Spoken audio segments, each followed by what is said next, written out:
Okay, so that was a Theremin. Before we take a look at the actual circuit I built, let's take a look at my schematic we have going on here and see what's in the circuit. Uh, so this is basically what it looks like, and there was one thing that really interests me in making this, and it's this part right here. And we actually have two parts of it.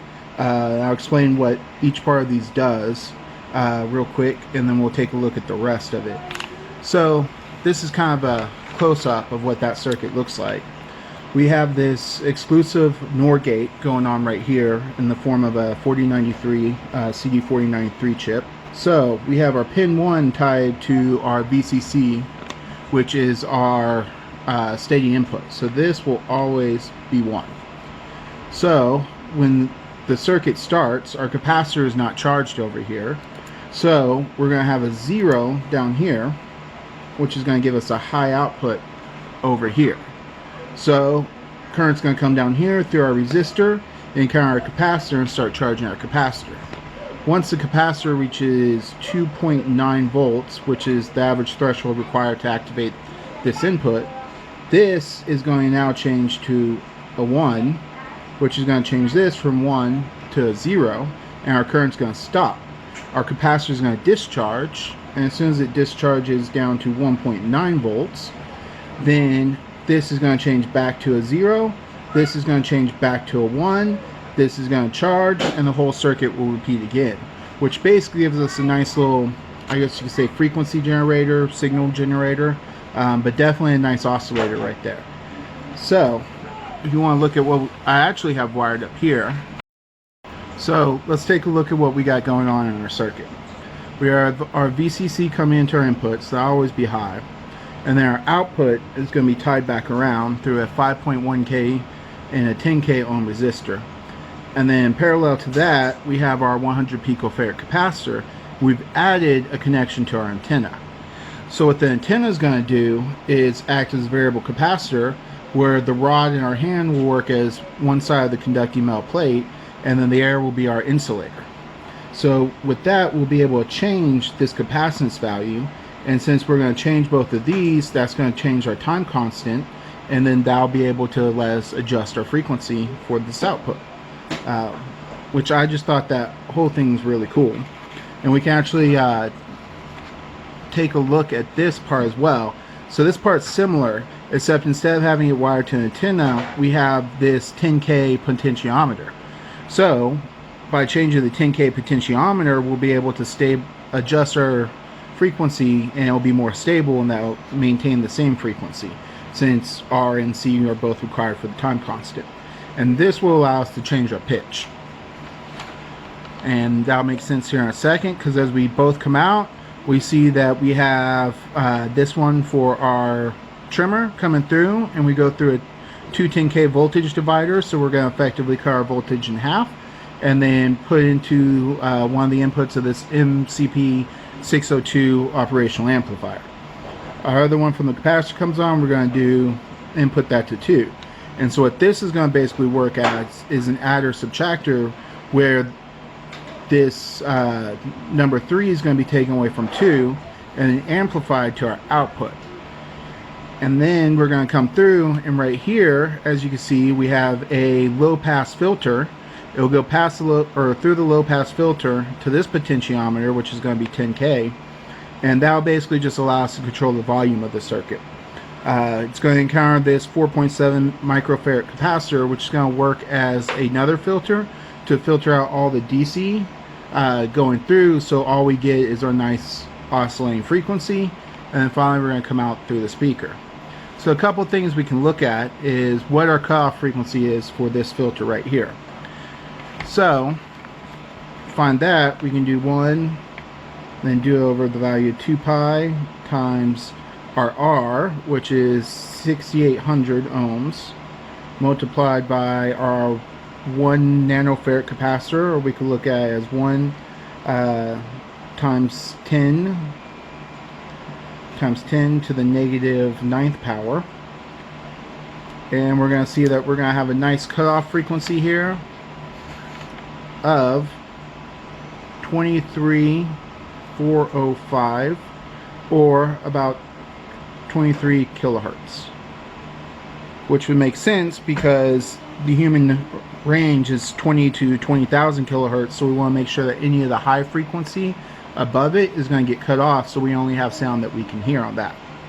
Now another thing though, we can't really tell exactly what it'll be, but we can at least check out what our basic charge time is going to be on this this circuit right here, and we can figure that out just through the simple R times C. So for that, we're going to have 1,000 picofarad or 100 picofarads, which can be 100 times 10 to the negative 12th power, and we're going to multiply that by our resistance, which we can see here is combined together to make 15.1 k ohms, or 15,100 ohms. And we're going to see from this calculation that without any input from this antenna up here, that our time period for that, our charge time, is going to be about 151 microseconds. And we could do something simpler on this one where we can figure out at least the minimum and maximum variation of it, and we could do that the same way by taking our capacitor, right, or our picofarad capacitor, and then we're going to start with our trimmer at 0 and multiply that by 10,000, and we're going to see that our initial charge time for when it's all the way off is going to be about 1 microsecond, and then we can adjust this to max, which will be 20,000, and see that on our max end we're going to have a 2 microsecond charge time on that, which will deal with the frequency oscillations. And that's all I got for this, so let's take a look at the circuit. Alright, so this is our actual breadboard setup. I tried to prototype it, as you can see here, but I ran into a lot of problems, especially with that solder work. So I decided and asked if we can work with the breadboard. So let's take a look at what's going on here. So we're going to power it on here. And as you can hear, we have a high frequency coming out, and this is our volume adjustment, so we can adjust it down or adjust it up as we need to. And this is going to be our pitch, so I'm just going to run us through some pitches, and it's not quite how I was trying to get it, but it'll work for what we're doing.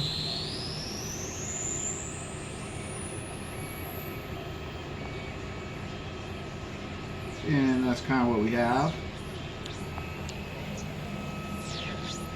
And so what we're going to do is find one that we could definitely hear a little bit louder. Alright, and then as I move my hand closer and further away, we get our variable capacitance, which alters our signal.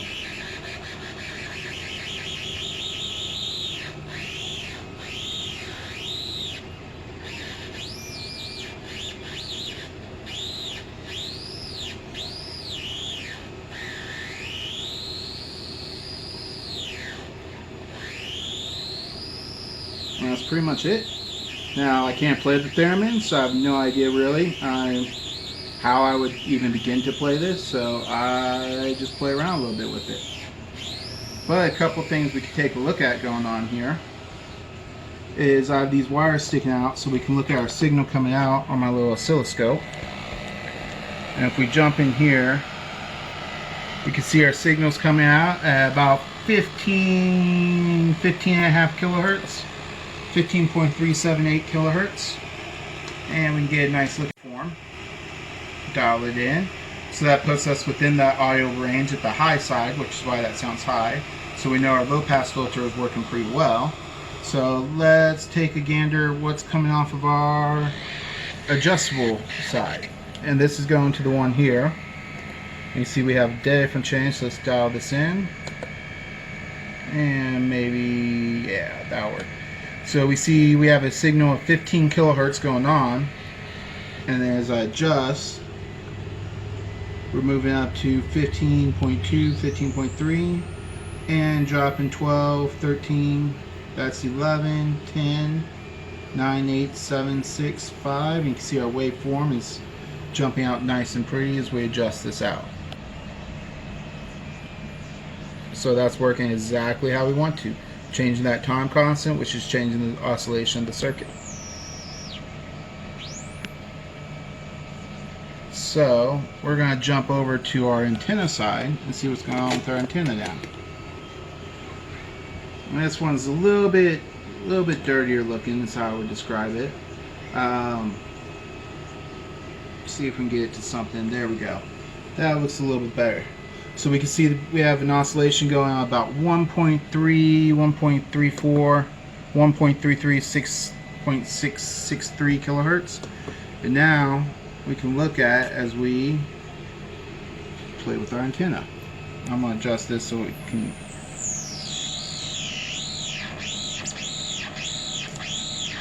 And it's not a great jump, but see if I can get a picture. 1.39, 1.42. So we can see we have a adjustment of a couple kilohertz. Nothing too great, but it's enough to make a difference in the sound. So ideally, Theremin actual one would be better tuned than this. But like I said, for the purpose of what we're exploring on this circuit and for the purpose of exploring this oscillator circuit, I thought that this would work alright. So that's all I got for you on this video, and have a good day.